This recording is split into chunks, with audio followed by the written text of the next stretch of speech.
हिमालय साहित्य संस्कृति एवं पर्यावरण मंच द्वारा बाबा भलकू स्मृति में कालका शिमला साहित्य रेल यात्रा का आयोजन किया गया। आज और कल 2 दिन तक चलने वाली इस यात्रा में देश के विभिन्न राज्यों से 32 साहित्यकार लेखक शामिल हैं। यात्रा के दौरान बाबा भलकू को याद किया गया। शिमला रेलवे स्टेशन पर सभी लेखकों का हिमाचल की ओर से सम्मान और स्वागत किया गया और स्वास्थ्य मंत्री धनीराम शांडिल ने यात्रा को रवाना किया।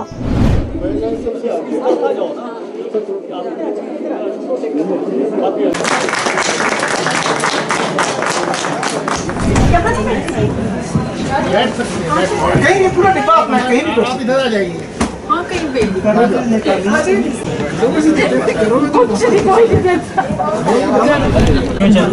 जाना तो 12 बजे से मेरी गाड़ी है, चले जाऊँ लेकिन कोई ले ही नहीं जाता।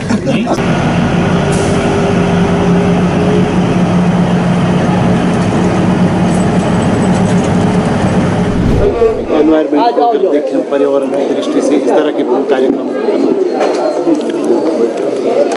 हिमालय का जो साहित्य मंच है, जो श्री SR हरनोट की टीम बड़े, मैं समझता हूँ, उद्यम से और बड़े परिश्रम से चलाती आ रही है। इस प्रकार का प्रोग्राम जिसमें पुरानी उन विभूतियों को हम याद करते हैं, जिनमें से भलकू बाबा का नाम बड़े सॉर्ट ऑफ दिव्य रूप में याद करते हैं।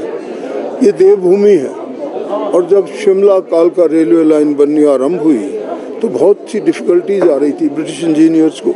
यहाँ तक कि आपने देखा जो ब्रिटिश इंजीनियर थे कर्नल बरोग, जिनके नाम पे बरोग बाद में नाम बना, उन्होंने तो अपना बलिदान ही दे दिया। They found it very difficult कि कैसे सर्वे को पूरा किया जाए, किस प्रकार से एक ऐसी लाइन बनाई जाए जो सचमुच में सार्थक हो और ऑपरेशनल हो।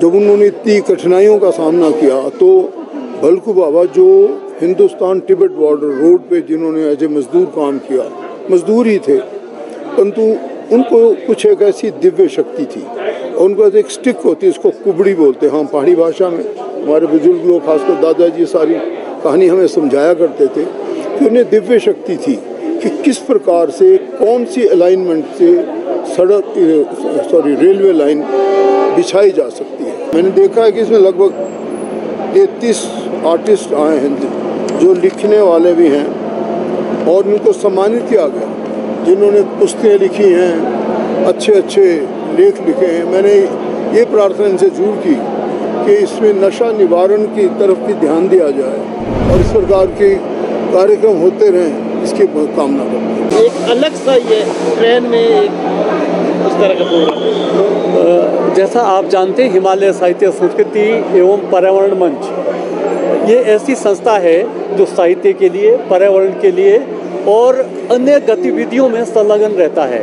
इसमें हमारा मुख्य उद्देश्य तो जैसे आपने कहा बाबा भलकू स्मृति यात्रा है, तो हम बाबा भलकू को भी याद करते हैं और इस बहाने सारे लेखक मिलके पर्यावरण पे बात करते हैं, नशा मुक्ति पे बात करते हैं और चलती ट्रेन में गोष्ठियाँ होती हैं। और इस बार तो हम झाझा भी जा रहे हैं कल, और वहाँ जो छठी पीढ़ी के लोग हैं, बाबा भलकू के परिजन, उनको भी सम्मानित कर रहे हैं। पर्यावरण मंच का एक महत्वपूर्ण जो पक्ष है वो पर्यावरण और नशा मुक्ति का भी है, क्योंकि हम लोग ऐतिहासिक गेटी थिएटर में और हिमाचल प्रदेश के अलग अलग कॉलेजों और स्कूलों में जाकर बच्चों के साथ गोष्ठियाँ करते हैं, जिनको प्रेरित करते हैं कि किताबें पढ़ें, साहित्य की तरफ ध्यान दें और अपनी लोक संस्कृति की तरफ ध्यान दें, क्योंकि जब आप पुस्तक संस्कृति को अपनाएंगे और साहित्य की तरफ जाएंगे और बच्चों के बीच आप इस तरह के कल्चरल कार्यक्रम करेंगे तो उनका ध्यान निस्संदेह साहित्य, कला और संस्कृति की तरफ जाएगा और वो जागरूक होंगे। और हमारा ये उद्देश्य रहता है कि हम साहित्य की तरफ से, मतलब रूटीन है, उससे हट के हम साहित्य, संस्कृति और पर्यावरण की तरफ और नशा मुक्ति की तरफ बच्चों का आकर्षित करें।